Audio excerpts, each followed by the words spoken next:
Love you so much, Adelaide. Thanks for coming. You're the flippin' best. Good evening, everyone. My name is Gavin Williams, and on behalf of all of us in the Tilda Bookshop and the staff of the Burnside Library, we're very excited, not as excited as Trent, as we celebrate the publication of Gravity, Let Me Go, Trent's fourth best-selling novel. Oh, thank you. Thanks, Gavin. Thanks, Adelaide. A special welcome to this being live streamed at Roxby Community Library. Hello, Roxby. Hey, Roxby. Love ya. We acknowledge that tonight we meet on Ghana land. We acknowledge the ongoing importance of storytelling in Ghana culture. We recognise the cultural authority of Ghana elders, past, present and emerging, on this land that has always been and always will be Ghana country. In just a minute, Trent's conversation partner, the wonderful Sonia Feldhoff from ABC Radio and Lake will introduce Trent more fulsomely. Woo! Sonia. But just before that, there's two very specific dates that I want to talk about. It won't take long before we unleash these two. On November 24, 1925, this beautiful theatre was officially opened, making almost 100 years ago to the day that we gathered here tonight to celebrate writing, stories and culture. I know... Yeah, wow. I know there are exciting plans to refurbish and modernise the building, not too much I hope. And it's exciting to think that this will continue to be a community gathering place of art and culture for many years to come.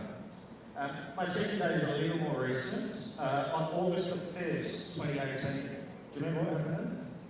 Okay. An unknown author, but quite famous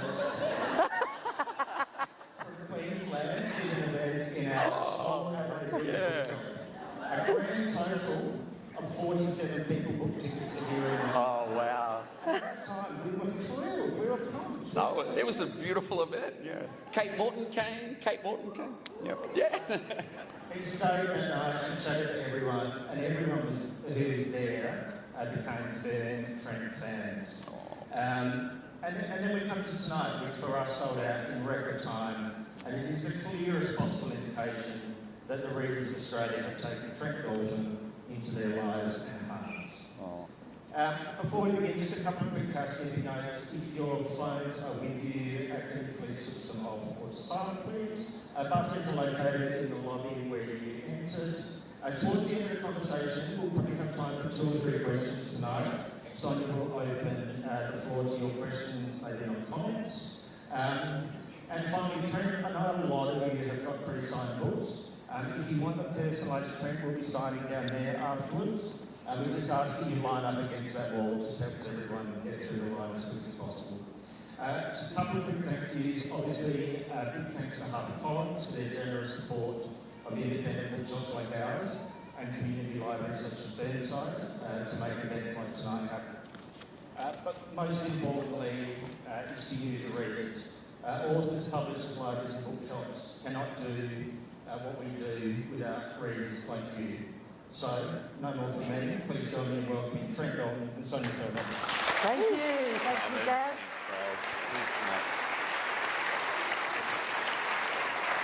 Sonia Feldhoff in the house. Look at this. I don't think I need to be here. You could do this on your own, Trent. Now, obviously, Gav has asked me to introduce Trent. I'm guessing you're here because you know who he is. Can you put your hand up how many have at least read one of the books? Boy Swallows Universe. Oh, wow. Our Shimmering Skies, Lola in the Mirror. Oh. And let's have a special hand up for who's read this latest one already, Gravity, Let Me Go. Oh, yep, we've got quite a few. I knew there would be. Thank you so much. I knew we would be. Of course, his career as a novelist, as a writer of books, non-fiction and fiction, is not where his writing started. He spent 2 decades, more than 2 decades as a journalist. He's a 2-time Walkley Award winner. And most recently, his books, including Boy Swallows Universe, has won Australian Book of the Year and Australian Literary Book of the Year. Most recently, Radio National's Book of the Year. Yes, yes. Please welcome Trent Dalton. Oh, Thank you so much, Sonia. Can you imagine what it feels like to fly down from Brisbane and sit in a theatre like this? This means the frickin' world to a writer like me, so thank you so much, Adelaide. You know, you could have been doing so many different things tonight, and you came here. Thank you.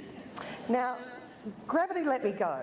There are many characters in this book. It is a conglomerate of so many different things that we're going to try to touch on a little bit tonight. We're not going to get there. I know that we're not going to get to all of it.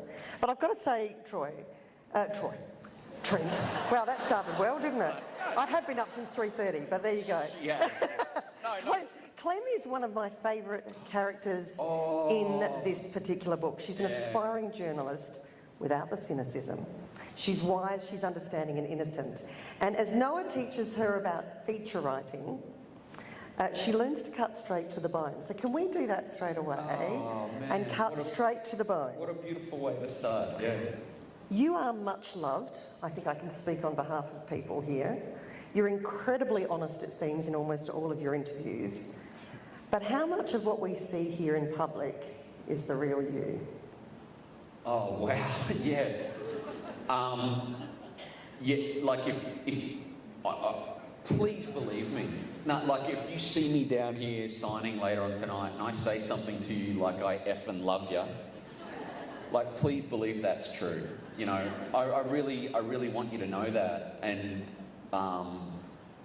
in terms of what's true, this version of me you see, Sonia, up here, and when I come out I go, you know, I'm so touched to see Adelaide, and you know that's so true. You know, what that version hides is the other side of me that is questioning everything I do and questioning my journey here and questioning my right to be here, Sonia. Like and honestly. Yeah, it is all about honesty, you know, like it was you guys. I'm saying my relationship with Adelaide is really, and Adelaide readers is really important to me. So I want to be fully honest with you where I really showed you a version of me that is true, which is Eli Bell, right? In my first book, Boyce Weller's Universe, which I'm convinced, you know, in a small way, I just think I was kind of put on this earth to write that book, and I'm so proud of what I did. I got really honest in that and did this version of me. And it's really easy to be honest about a kid who never hurt anybody, you know, like Eli Bell never hurt a soul, and that's me for real, Sonia. I never hurt anyone when I was a kid. Like I was just always the kid trying to make people happy. Like I was the youngest of 4 boys. I turned my 3 older brothers into one brother, Gus Bell, in that book. But all of that, like I cried as much as Eli Bell, and I missed my mum as much as Eli Bell when she went to prison, and like that's real. And on Christmas Day, I really worried about Mum. Christmas 1987, that's all effing real, and it was from really honest things.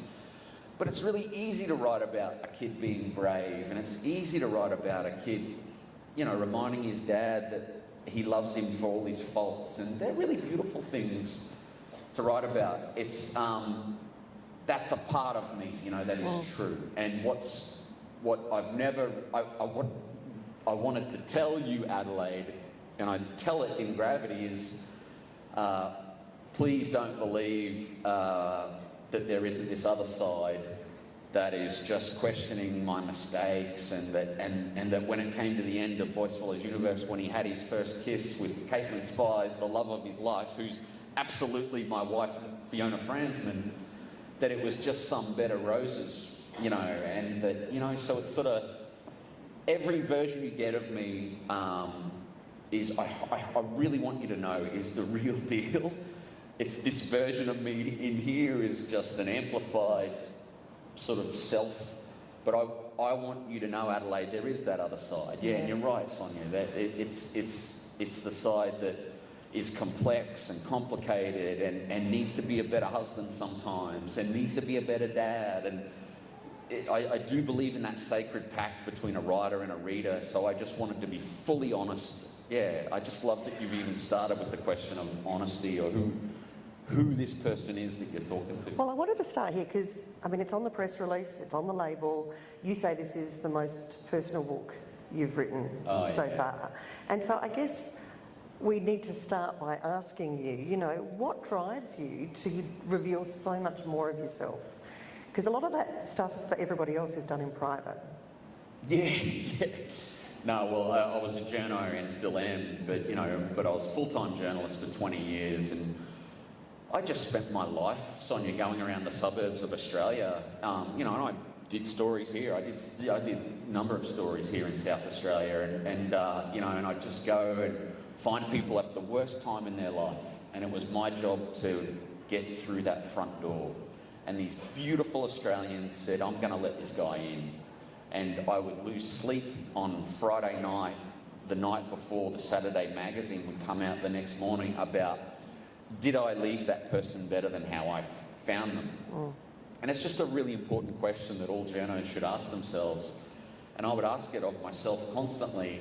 But when it came time for me to talk about myself, the pact I made, Sonia, is, I'm sorry, you're going to get everything. Like, I'm honouring, I'm talking, there was 1,000 of those people who let me write their stories over 20 years. There must have been 2,000, you know, Australians that I sat and got their whole life stories and put them inside stories. And so I just said, all right, if it ever comes time for me, there's kind of nothing. If you want it, I'm going to share it with you. And it's, I don't know why, it's weird, but yeah, that's sort of the pact I made, you know, and yeah, and it's sort of for better or worse, and it just, it gets me into trouble, gets me in trouble with my wife. Well, let's talk about your wife, because this is the question. She's another journalist, and I'm guessing there's a certain level of understanding that comes with that. But when you're talking this honestly about yourself, and you do a book about that includes about relationships, there's someone else in that, isn't there? How does Fiona cope with you being so honest? Yeah, well, she read Gravity Let Me Go is about a journalist in his mid-40s, tech, father of 2, tech, you know, married to a woman for 25 years, tech, and yeah, I wrote this story about this journo who's obsessed with this murder story that literally lands in his lap. Hi, Noah. Hi, Noah. Hey, Noah. And his name's Noah Cork, and at the triumph of his life, his marriage is falling apart. You know, he realises he's ignored this incredibly beautiful thing that has actually been the thing that's sustaining him all along. And the thing he thinks he needs to, he has this false belief that he needs to do all these things to keep his family afloat, and of course, you know, all he needs is to be in the kitchen more and just be there and be present more. But in order for me to write that story, like Sonia, I started off writing a story about the suburbs because I'm fascinated with the suburbs. In particular, you know, Boy Swallows' universe was all about the kid. All he wanted to do, this kid, was move to this suburb in Brisbane called The Gap, right? Well, I moved to that suburb. and you know, in real life, you know, he wants to get out of Eli Bell in Boy, he wants to get out of the darkness of the fringe suburbs. Well, I did that too, and I was that kid, and I moved closer to the city. The darkness doesn't go anywhere, it just looks different in a slightly better suburb. It's got a better view. Right? Oh, that's a beautiful way to put it. It's just got a better view, you know, and I was fascinated with that. So I wanted to write. I was fascinated with that, and I was fascinated with the communications that writers have with criminals. I've had a few. I've had a lot. Some dangerous ones. I've had some really interesting ones. I've had some really unsettling communications with readers. I don't talk too much about it, but I have, you know, my books have troubled people. And I feel terrible about that, as much as there are some people who've read way too much into my books, and that can be troubling. And so all of those dynamics I really take seriously, and my role as a writer, and all of that stuff was swirling through my head. And as I sat down to write this story about this journo and a murderer, and This guy who leaves a message in his letterbox, it's literally the scoop of a lifetime lands in his letterbox.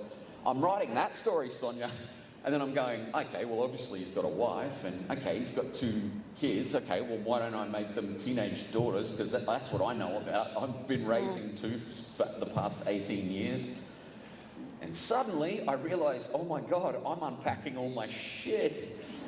And I might even actually learn something here. And so that's why, Sonia, like, it's like you don't even, I set off just writing, I'm going to give the readers of Adelaide this cracking mystery, right? That's all it starts out as.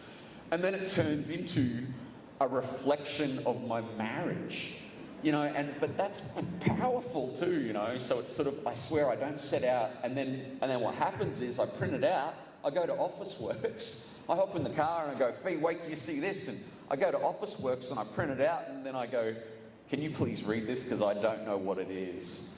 And it's this doorstopper of a manuscript, and she'll get this big red pen, and then like page 180 where she sees, you know, a reflection of her that she goes, well, that has to be me. And she'll write, no, no, no, no, no, no, no. And then I go, and then we'll have this big discussion where I go, but Fee, that's what came out. Like, I'm sorry. And that's what I say to anyone who reads my stuff. It's like, I'm sorry. That's what came out. And that is true. You know what I mean? That is true to the moment, if that makes sense, Sonia. That's why it stays so true. And then I just proceed to beg Fee. Like, I literally called it my suburb. I called the suburb my suburb that I live in. That's how true I wanted to keep it, you know, and because it's, I don't know, that's artistic to me, Sonia. But that sucks, you know, if you're the wife of a guy who does that, Yeah, you know. I'm fascinated by Fee's reaction to this, because did she react as a wife or as a journalist? Oh, that's a great question. Because she's both, but what takes precedence? Well, I'll tell you, she reacted as a woman who, I remember one morning, Saturday morning, Sonia, this is the life that I had 2 cops turn up my house, and they shook me down, I swear. They came in and they said, your car, this is only going out to Roxby, isn't it? This isn't going further, but, so, cone of silence, Adelaide, but they came to my house and they said, this is just the life of what a journo can experience and what Fee has experienced over the years. They came to my house and they said, your car, we had a silver Corolla at that time, it was like a silver Corolla. I can't remember what it was like. Anyway, They're pretty unimpressive other than that, aren't they? Yeah, there's a lot of Corollas around Australia, right? And he goes, your silver Corolla was seen pulling out of this place called Logan, which is on the outskirts of Brisbane, was seen pulling out of a Video Easy. It was like a video shop back in the day. And you punched someone, like, and I was like, what are you talking about? Someone in that car punched someone. There was an altercation. I'm like, this was a Saturday. I was still in my pajamas, and I realised they were digging for information on a crime feature that I had written that didn't hold the Queensland Police in the best light. Oh. Yeah.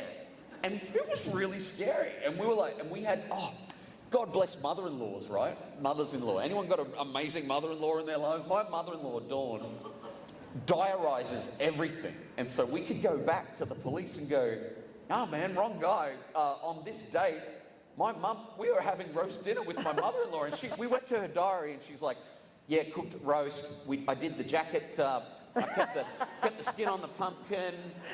Trent likes the skin on the pumpkin. Like, she's got these diarised notes. They go, okay, we don't take that much detail. Go, it wasn't me, man. But anyway, this was all stuff that Fee has experienced. Like, she's read pieces, Sonia, where she wakes up on a Saturday morning and it's like, I have gone into the basement of Alex Malat, Ivan Malat's brother, and I haven't told my editor, and I've walked down into Alex Malat's basement, and he's shown me a bullet-making machine and he's handed me a bullet and said, "Something to remember me by." And she's, you know what I mean? It's the life that she at once admires it and at once abhors it. Like, and it's just this life she's had for 25 years, and it's really tough. And that, it's so meta that that's what I wanted to write about.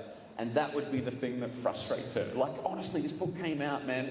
I'm at the back end of this, Sonia, so I'm really loving talking about it. But it's been a journey. Like, it's just this, I wanted to write this thing as, Sonia, I swear to God, this happened in the year 2000. I met Fiona, and we went to she's from this place called Toowoomba, hour-and-a-half drive from Brisbane, waterfalls and beautiful, lush sort of, call it the Darling Downs region of Brisbane. She grew up with this, her dad's an entomologist. You know, she's led this really beautiful life. And I remember we went to this waterfall and we were getting serious. And I took her to a waterfall and I said, "I'm so sorry, this is getting serious and Mum wants to have you over for a roast. So there's some things you need to know about Mum." I swear. And I wanted to write this book, Sonia, about this woman who took me on, right? So I remember this day and I said, "Fee, you see, I haven't told you this, but Mum was a heroin dealer back in the day." Yeah, and she's like, "Oh, look, but she's really sweet, and you know, just in case it comes up, you know, she did 2 years in Boggo Road Women's Prison, just so you know, but that's well past her, you know, and you know, my babysitter was this escaped convict named who they used to call the Houdini of Boggo Road." No shit, Sonia, I'm telling her all this stuff, and like the first dad I ever had in my life, the first guy I ever loved. Well, he wasn't my dad. He was this guy who went away for 10 years, and he kind of holds the record for most time behind bars without killing someone. His name's Gary. Don't worry. And I just coughed all this stuff out, Sonia. And she goes, "Wow, I love you." Oh, Adelaide, I freaking love you. That's Fiona. That's Fiona, Sonia. And I wanted to write a book about these people who take us on. Has anyone in the room got a person like that in their lives? These, you know, here's to those beautiful souls who take people like me on, you know, and that's what I wanted to do, Sonia. But in order to do that, I had to write about what she's taking on, you know? It's weird. It's so weird. And then so she got it, and she gets it, and she understands it, but she's like, "Can't you write about dragons like everybody else?"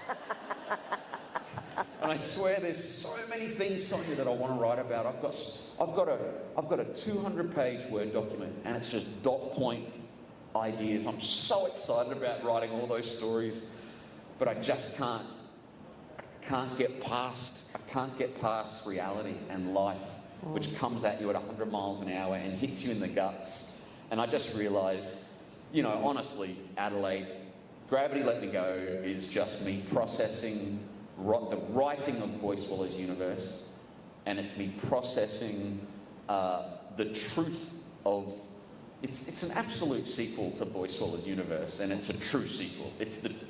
I will one day write the semi-autobiographical fictional story it's a great story if we ever get a chance to, but this is the truth. Yeah. And the truth is, you can have all that stuff in your life and you can try and write about it, but that shit never leaves you. It will never be solved just by putting in a book, At the centre of Gravity, not only this relationship story, but there is a crime story. And Noah Cork, as you say, has a crime, he's got this story that lands on his doorstep, it's handed to him, he writes a book about it, and he heads to a Q&A, perhaps much like this one, at which we don't want any breakdancing on the stage for those who've read the book, where that will mean something to you. But Trent, at the centre of it, the facilitator basically confronts him with the consequences of what he's done. And it seems like up until that point he hasn't really realised that. Have you been confronted with the consequences of some of the things that you've had to do as a journalist and a writer? Oh, Sonia, well, I'd tell you this, you know, I'll tell you two sides to the things I've done, you know. So I wrote Boy. This is where I'm saying, you know, I wrestle to this day. I'll tell you my journey with Boy, with just Boy Swallows Universe. And then I'll tell you some things from journalism if we've got time. But, you know, I'm sorry for the long answers. It's all right. Boy, I wrote, and then I call up my mum and I go, Mum, I'm so sorry. I wish you raised a carpenter. I would have built you a cupboard. I'm sorry you raised this writer, and I wrote you this book about our shared 1980s, you know, and I just like, Mum, I had to, I'm so sorry. And she's like, send it over. And she was working at Budget Direct, you know, Budget Direct, the insurance place. It's like, and she had gone through such a life, Sonia, to get that job. And it's a proper job, you know. She's done time. She got out and she endured 5 years of domestic violence. Hell, Sonia. She then faced homelessness to escape the domestic violence. She took a job as a traffic controller, as a stop-go person. She did that for 5 years. She nearly died driving home at 3 a.m. once, rolled a car 3 times because they were working her so hard on a 16-hour shift. Something you better watch yourself for. 3:30 this morning, by the way. Thank you so much for being here. Oh, that's fine. She It's a gets through all pleasure. that and jags this job at Budget Direct. Then her son goes, and then she has to go into her boss's office after that journey and go, I love this job so much, but I'm sorry, I've got to tell you, I've got this son who's written this book. It's called Boy Swallows Universe. Don't worry, no one's got to read it, but just in case you happen to see it in a bookstore and you pick it up, I'm going to tell you in advance, it's about the time when I was a heroin dealer, and the time I did time in prison, and this beautiful guy. This is to take that story to, you know, this is how good people can be, and God bless any workplace boss in this room who treats their staff like this. He calls her in and goes, I read your son's book, and Mum thinks she's about to get kicked off the team. And he goes, if we didn't love you before, we love you even more now. Oh. Yeah, true. Oh, man, thank you. Yeah, oh, thank you, yeah. Budget Direct. And, but Mum, Sonia, Mum reads that manuscript. She's working at Budget Direct for all her fears, for all of those very real fears about how embarrassed the looks are going to be at Grandparents' Day. Like, she was full tilt grandma, best grandma in the world, going to Grandparents' Day. She's like, oh man, I'm going to get looks at Grandparents' Day, aren't I, Trent? I'm going to be like your grandma who now they know is kind of the woman in that book. And I'm like, I'm sorry, Mum, I'm sorry. And she goes, screw all that, it's beautiful. It's bigger than us. And then she goes, go for it. And if you're talking about it, you tell every last effing word about what it's like to be a mum inside a kitchen with a man who's freaking about to strangle you. You talk about that, and you talk about how it's hard to find exits, and you talk about how there's knives in a room like that.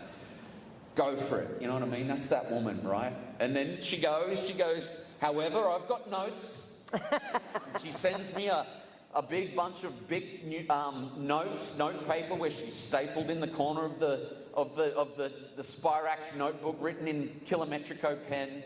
And it says, page 156, 7 kilograms of heroin didn't cost that in 1986. Oh, great laugh down here at the front. You know, page 250, she's written these notes. Thanks, bro.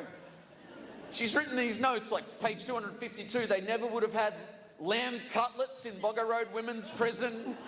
It was always lamb 4/4. Anyway. She's like, but go for it, Trent, go for it, right? And then I go through the bros, Sonia, right? So I go through every person. This is consequence, right? Consequence of what you do as a writer. Hey, Joel, my eldest brother, Joel, I'm so sorry. I wrote this book, man. You got to read it. Ben, I'm so sorry. I wrote this book. Jesse.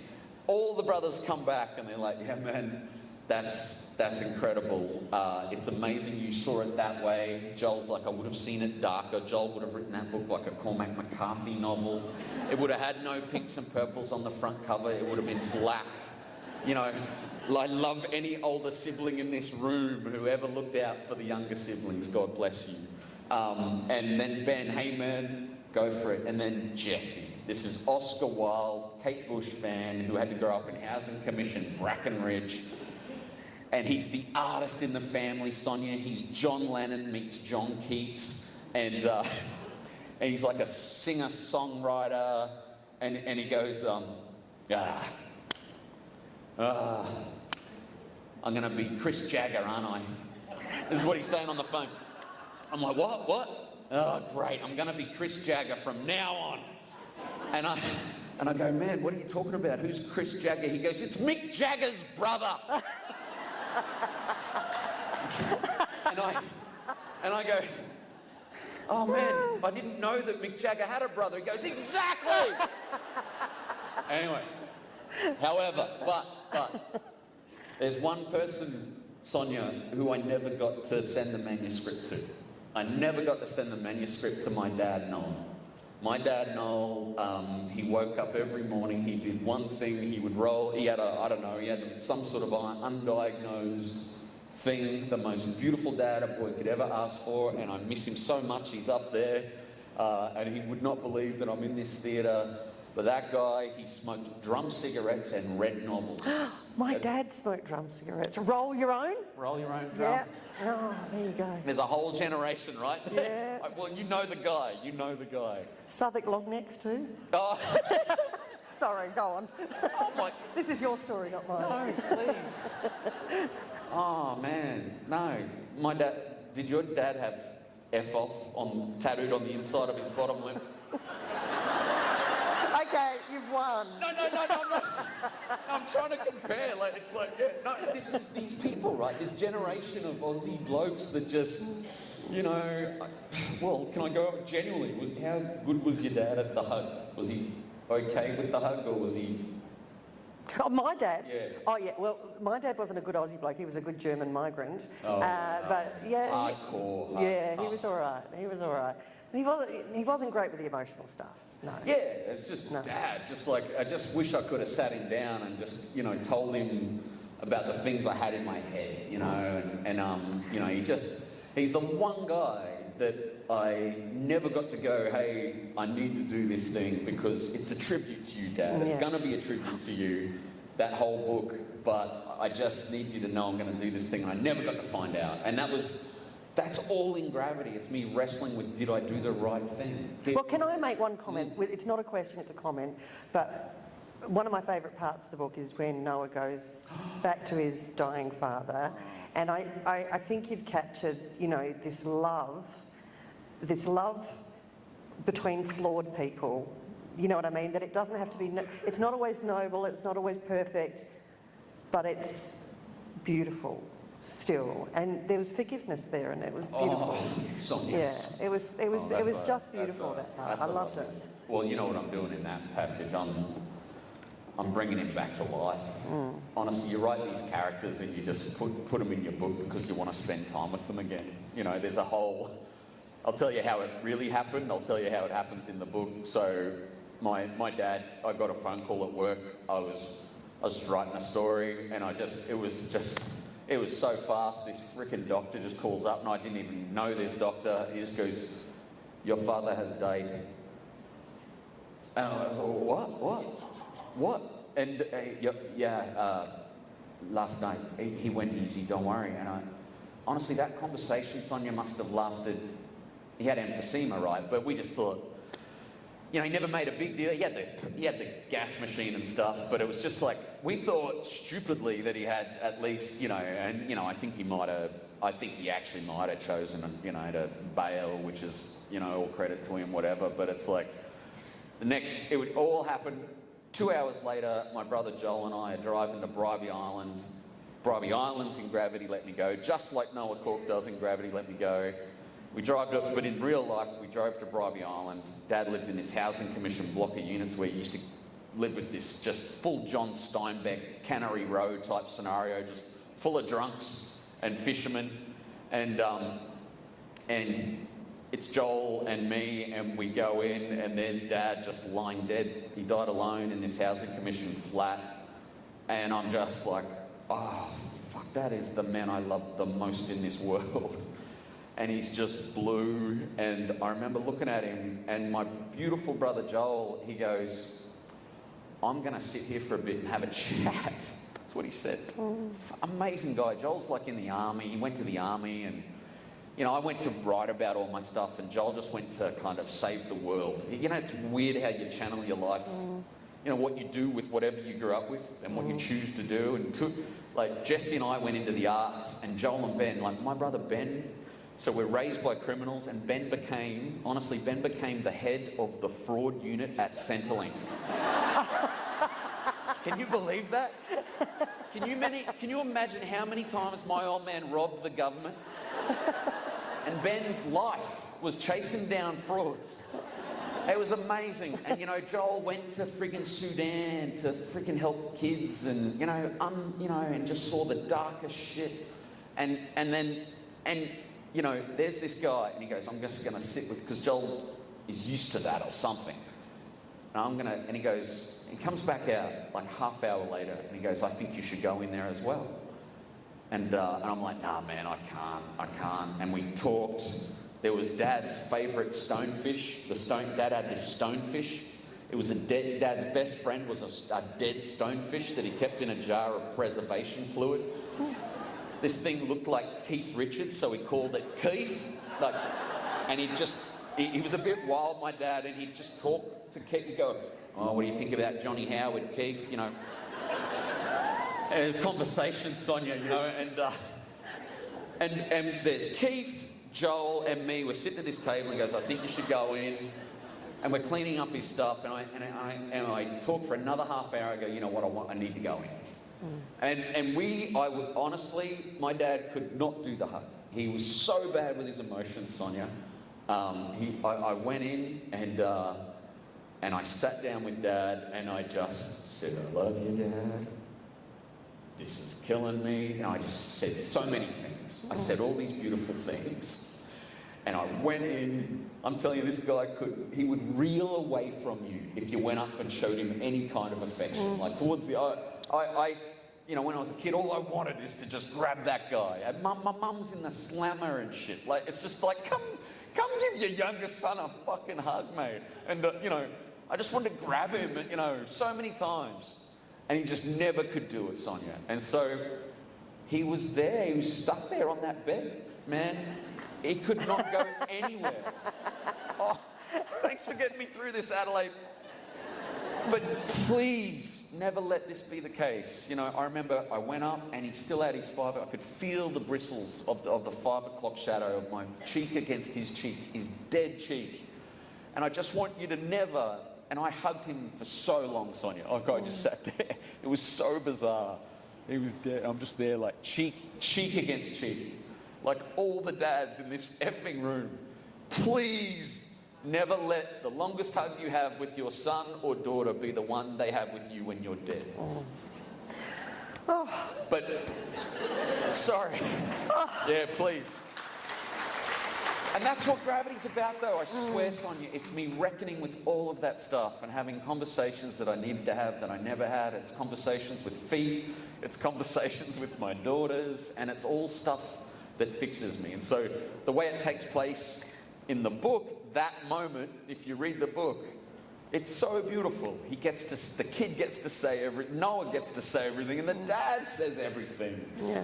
And they spend this time at the beach, and they talk. The dad gets to tell the kid how he screwed up with his wife in the 1970s. It's all of this weird stuff, Sonia. It's all it's all a spirograph. This great reader told me they came up. Readers are amazing at events like this. This woman came up. She just goes, it's all a spirograph, Trent. All your stories. All the writing, all the stories, all the journalism. It's just one big spirograph that keeps going round and round and round, tapping into other circles. You know what I mean? It's one of those. It's true. If we get time, I want to ask about a few of those, because I think they come in within stories. I'm rapidly aware that we're running out of time. These questions are so brilliant, and they deserve to be heard. I'm so sorry. No, well, but that story completely encapsulates sort of a question that I did want to address that comes across in all of your books. It's hard for any of us to, there's so much pathos, there's so much darkness in some of your books, and yet you do it with such a light touch. I mean, you've just been telling us the story of when you saw your dead dad and were giving him a hug, and yet we're laughing because you bring a lightness to it. Oh, that's beautiful. So how do you balance the darkness with the light? Is it a case of choosing optimism or choosing light? What do you do? Oh, okay. Well, this is. If I can tell you one story, honestly, can I? I'm Apparently sorry. we're hearing lots of stories. I mean, I'm so sorry. Can I just tell you about that? we love your stories, Trent. Can I tell you where my optimism comes from? Can I just tell you this? Sorry, and it relates. Honestly, this really cool thing happened with. My mum. My mum has shown me optimism, Sonia. My mum is a effing walking, freaking banner for the power of the light. She honestly was listening to this Radio National thing the other day. I swear to God, it was this count about Australia was voting on their favourite book, essentially of the 21st century. And they were like, and my mum, I just want you to picture her, the life she's had for a woman. She turned 70 on December 10. We're all gathering on the Gold Coast. We've got a flat and we're just going to celebrate Mum. She doesn't even know it. Her grandkids are flying up for it. And no one telling her. Sorry, safe space, Adelaide. You imagine this woman listening, right? She's kept on texting me. She goes, Trent, you're above 80, or below 80. Trent, you're below 50. She kept on texting me, She's like, holy shit, it's just you and Marcus Zuzak, This is this woman. And I'm telling you, can you imagine, right? Okay, so there's a time. She got out of prison, Sonia. Adelaide, she got out of prison, man. And I'm telling you, prison sucked. If you ask any prisoner, you ask a male offender who's done murder, they will say that their lag is easier than a mum of kids who needs desperately to see her children. She did it for 2 years plus. And she gets out of that though, right? And what she faced in the suburbs was worse than prison. This is the Australian suburbs. This is what men can do. This is what the scourge of domestic violence. She lived through hell, Sonia, for 5 years of battery, that she got her front 2 teeth knocked out. I'm talking black eyes that poor woman had to cover up with effing, makeup, and, she had to suffer the embarrassment of turning up to places and having people see the bruising under the effing makeup. She did that so she could have a house that her sons could visit every month, because you needed, as an ex-prisoner, a house that you had a home, that the department knew was a safe space, a so-called safe space. And one night she runs, Sonia. One night this is a story of optimism. This is a story about the light. One night she runs, and she runs down to it. She just escapes one night, right? It's too much. And she runs. And she was married to this guy. She just jumped in the arms of the first guy. She got out of this halfway house. And it's understandable this is a real danger time for a woman prisoner. When you get out of prison, you do tend to jump into the arms of the first guy who shows any kindness to you. Well, she did. She jumped in the arms of this guy who looked like Robert De Niro if he ate too much pasta. Picture that guy. And I'm talking scary De Niro, like Cape Fear De Niro. And she runs down to a Telstra phone box, and she picks up the phone to call 000. She's like, 0, 0, and then De Niro bursts in and strangles her. With both hands, strangles her to the point where she's asphyxiating. And he leaves her asphyxiating like a bag of bones, drops her like a bag of bones on the bottom of this Telstra phone box. And in her head, this is the light. In her head, she only sees darkness for this period of time. She goes, her name's Leonie, go Leonie. She's telling herself, this is your chance. Like, I think you're dying. So take the opportunity while you've got it, because you thought prison was hard. The fucking suburbs of Brisbane have been so much harder. So just go. And she's about to go. She's about to leave. and then she has this flame of an idea, a flash of light, and it's the thought that she really should stick around, because what if my sons do some things that will be worth sticking around for? So you imagine how she felt when we call each other up and she goes, do you mean that story that's kind of a lot about my life and about those times was named the #1 book in Australia for the 21st century? It was just like...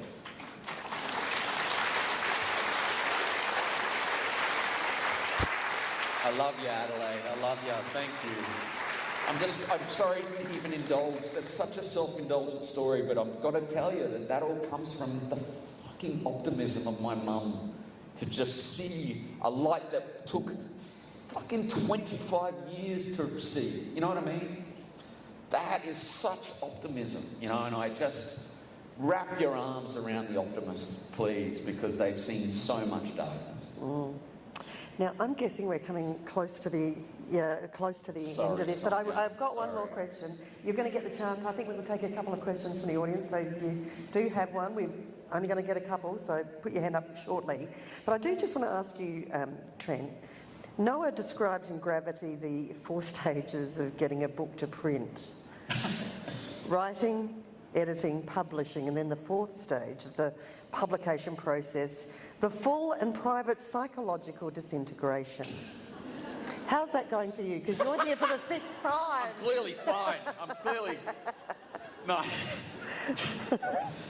No, I'll tell you in all truth. I'm freaking floating, Sonia. You know, this thing that I've chosen to do, and it's you guys, I swear to you, I'm not just saying this, it is so restorative. The thing you never expect, so you have all those fears, and just, I'm telling you, Gravity's been the same.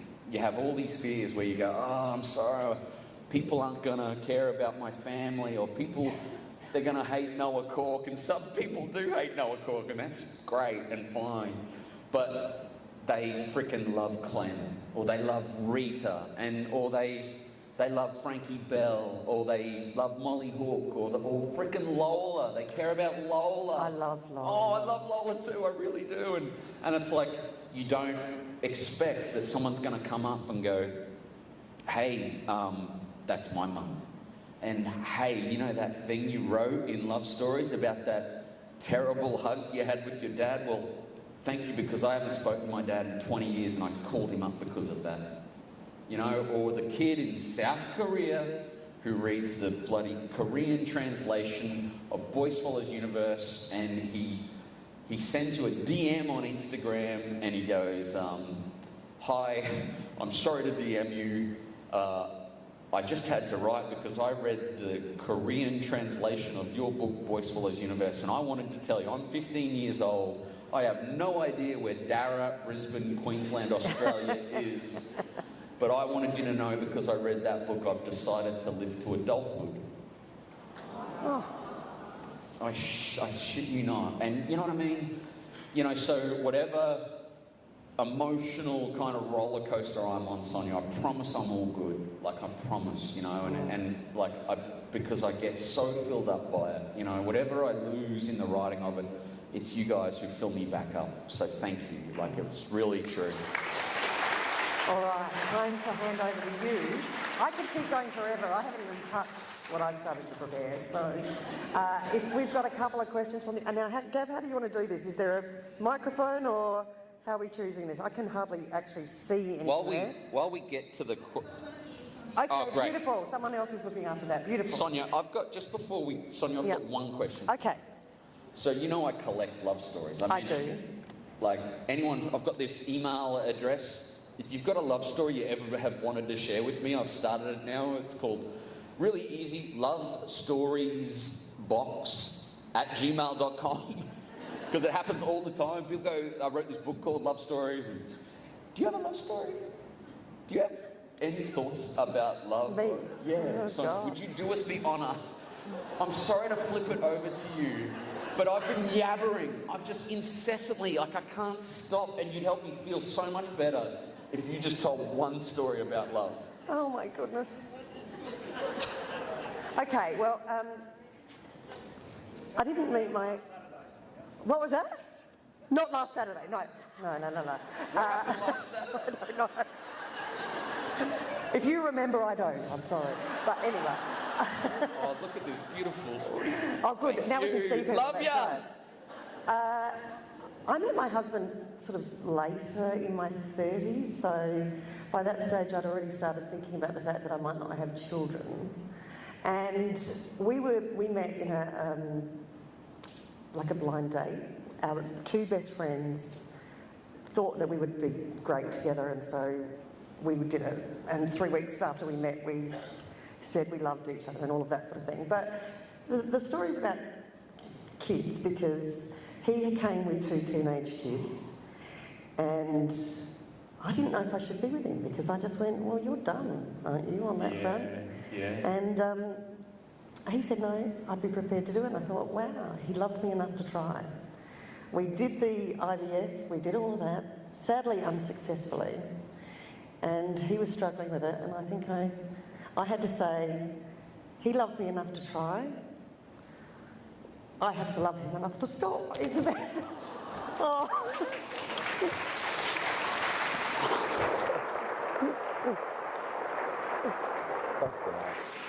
Anyway. If I flew to Adelaide just to hear that, thank you. I have his beautiful stepchildren. I now have beautiful grandchildren through them, so I'm very lucky. They don't feel sorry for me, but you know, in the moment, it's hard.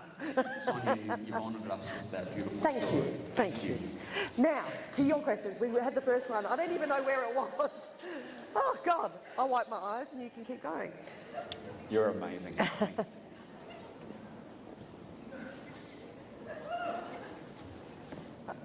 Okay, we had one here, I think. Yep, okay, let's go. Oh, thank you so much. I'm a teacher. I was a teacher. I taught kids who've done it tough, who've done it. I would really love for you to tell, we've got a lot of kids with mental health issues right now. Yeah. Some of them more real than others, I think. Yeah. We've got a bit of an age generation coming along. But we do have kids doing it tough like you're doing it. I really want to know, I know Mrs. Adams, because you're a teacher. Oh, you know Mrs. Adams? Yeah. And you know, I want every kid who did it tough to have a Mrs. Adams, and I hope I've been Mrs. Adams for kids. But how did you get out of that and get to uni without the help of support and get through that? Like, I've always been curious about what kept you going and how did you manage it without that support? Oh, it's a beautiful question, and thank you. And if there's any other teacher, every teacher in this room, yeah. It's a hell of a time. We got a lot of protests we're protesting up in Brisbane about teachers' wages. They're appalling in my state, and I'm sure they're not great down here. And so, honestly, you know, thank you, because teachers changed my life. Shirley Adams, honestly, I'll tell it quickly and I'll get to your answer. But yeah, this woman, I just distinctly remember, you know, English teacher, and she's like, you are such a smart ass. Like, stop being a smart ass. Focus on the writer that's inside you. You know what I mean? It's like, you got a teacher like that. It's just so special. And that actually happened for me. And, you know, I've spoke about this recently, and I sent a copy of Love Stories to Shirley for her 90th birthday. And I wrote in the inscription, Dear Shirley, all you need is love. All the Dalton boys needed was you. And it was, and it was like that's my feeling on teachers. But I tell you what I did have, though. I tell you, when I came home, so that dad I'm telling you about with the FU and stuff, and, you know, he literally, you know, he was a wild guy, and he could have been a member of the Rolling Stones easily, but he loved us boys so much, you know, and I talk about, you know, you talk about youth, and it's like, just please try and keep the access to love for any kid, you know, and they will. Please give them someone to disappoint. You know, I had two people who had a lot of demons, and they loved us so much. You know, like their demons never got in the way. They were never scary enough. They couldn't duck and weave and get around them and give, show that love to us, and I think that's where we got lucky. And I always think about Slim Halliday, who's the Houdini of Boggo Road, and he was a real guy that I hung out with as a boy, and I just remember looking into his bigger life story and realizing, oh yeah, man, you were like done from the start. He was an orphan, and then he went to an orphanage of known abuse, and he gets out of that and he would go around removing sheets of iron from people's rooftops, and he'd crawl in and rob their homes. You know what I mean? It's just like, he was doing that at 15, Gary, my stepdad, he's the character of Lyle, orphan. Grew up in Westbrook, this notorious Brisbane school for, wayward kids. Common, to find abuse at that school, you know what I mean? And Gary, he grew up in a prostitute's drawers. His parents took off. He was raised by a prostitute who kept him as a baby in a drawer. Sorry, I don't have any room in my little unit.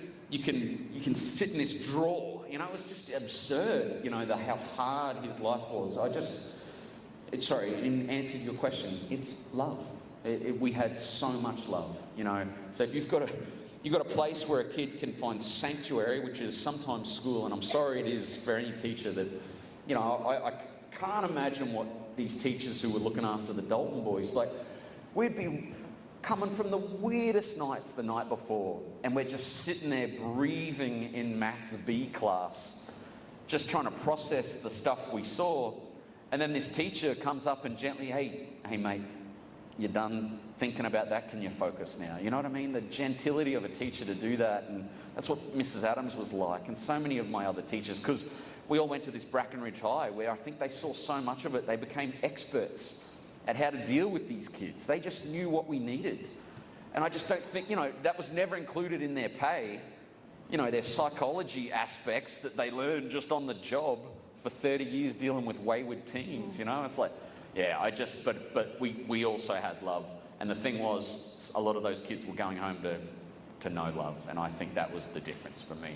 I had two people that I wanted to impress, not just disappoint, And I was really ambitious, and it all comes into gravity too. I feel like I'm still trying to impress them weirdly, and just go, no, you didn't fuck it up. You didn't fuck it up. Look, I'm still writing books. It's weird. Yeah. Great question, though. I'm going to let there be one more question. I know we have to wrap up, but let's have one more. Where are we going with the microphone? Here we go. Good. Oh, wow. Thank you. Maybe it's a subject to your others, but I'd like to know where it came from. Do you have any food, Darwin, or the Japanese pilot? I mean, Yeah. it's the most amazing character. And my favourite character of all. Yeah. So I know where that came from. Oh, well, I mentioned my brother was in the army. He was posted to Darwin for some time. When he'd had his first kid, Darcy, I'd go up and visit him there. And we've always been in, just fascinated by war history. My granddad's a Ratatobruk. Oh man, my granddad Vic was in the Battle of Bulimba, the one most horrendous battle in the wider battle of Al Alamein. He goes over as a young cheesemaker, private. This is where this comes from, mate. This is all this stuff where a book like that comes from. Granddad is in this horrendous battle, picture a football field and the Germans on one side and the Aussies on the other, and two trenches, razor wire on both trench, and just hundreds of men fighting to the point where they all run out of ammo and they start clubbing each other with their rifle butts and then fist fighting each other, literally to death. And then both armies retreat, and my granddad Vic was left in no man's land in the middle. And then these two incredible men, one named Johnny White and one named Reg Coyne, they look out from the trench and they're like, oh, Vic Dalton's still out there. Granddad got a bullet in his top left thigh and was just bleeding to death in no man's land. Johnny White and Reg Coyne, Granddad's friends, sling their rifles as they're instructed not to at all costs, never do that. and they run out in the fray.